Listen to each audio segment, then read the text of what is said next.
Stephen Griffin. Yahweh or Yahweh is the Jewish name derived from the Jewish name Eheyah, which means I am, with the root word being I am, is the name God gave Moses. The one he specifically said was to be his name forever and remembered from generation to generation. They also called him Jehovah, El Shaddai. You might want to put a comma there. But his name is I am. Yahweh means was, is, and will be.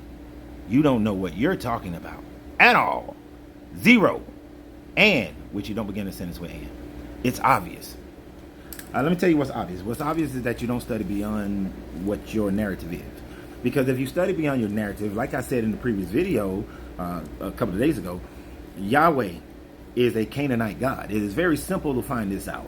All you got to do is Google it. Just Google Yahweh Canaanite God, and you will find a whole litany of information concerning Yahweh being a Canaanite god who had a wife named Asherah.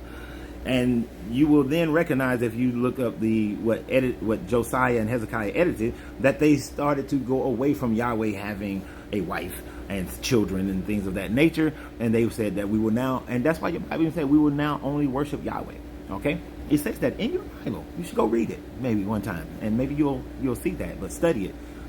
But if you go and study things beyond what you have been given as a doctrine from whatever group that you listen to, you'll recognize that Yahweh was a Canaanite god. You recognize that Abraham came from the Sumerian city of Ur. He was Canaanite. They lived with the Canaanites. But the Canaanite religion came before your religion, which means that they had borrowed Yahweh from Canaanite. You know when they did this? When they came out of the Babylonian captivity. But even before that,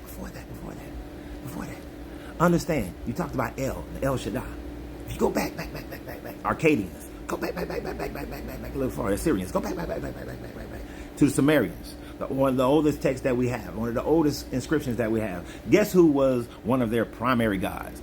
El. El was one of their primary gods in the Sumerians, which date back about 8,000 years ago. So, sir,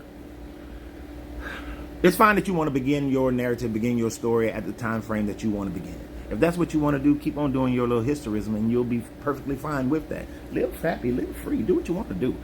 But if you're going to come on here and make comments on my channel and try to make it as statements of fact, then I'm going to correct those things. And if you look at the Sumerian El, the El Shaddais and all those were Sumerian terms that the Hebrew people then borrowed or made their own. And you're just understanding how they made it their own, not the reality. Okay?